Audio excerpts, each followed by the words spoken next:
বীজ থেকে চারা তৈরির ভিডিওটি দেখে কয়েকজন আপু আমার কাছে জানতে চেয়েছেন আমি কিভাবে বারান্দায় গাছ লাগিয়েছি, একদিন শেয়ার করতে। আমার বারান্দায় যতগুলো গাছ দেখতে পাচ্ছেন সবগুলোর বীজ লাগিয়েছি প্রায় 1.5 মাস আগে, কিন্তু কয়েকদিন রোদ উঠলে কয়েকদিন থাকে টানা বৃষ্টি, যার কারণে গাছগুলো এখনো উঠতে পারেনি ঠিক মতো করে।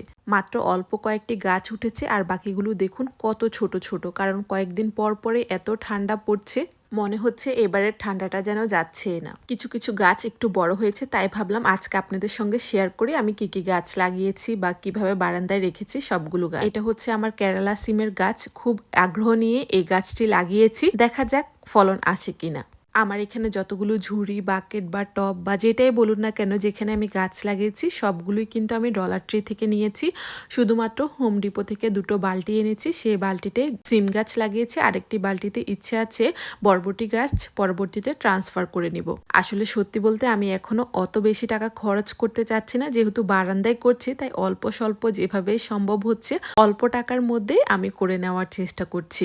কারণ এদেশে বাগান করতে বা টব কিনতে অনেক বেশি ব্যয়বহুল, তাই আমি ডলার ট্রি থেকে সবকিছু নিয়ে এসেছি অল্প টাকায়। এখনো গাছগুলো সেভাবে বড় হয়নি, ইচ্ছে আছে যখন ভালো মতো বড় হবে বা সবকিছু আপনাদের সঙ্গে অল্প অল্প করে একটু শেয়ার করব। তবে এরই মাঝে একটি কথা বলে রাখি, যারা সরিষা শাক পছন্দ করেন তারা চাইলে কিন্তু ইন্ডিয়ান স্টোর থেকে যে কালো সরিষাগুলো সেগুলি এনে ফেলে দিতে পারেন, তাহলে দেখবেন মাশাআল্লাহ অল্প কয়েকদিনের মধ্যে এত ভালো ফলন আসবে যে আপনি বিশ্বাসই করতে পারবেন না।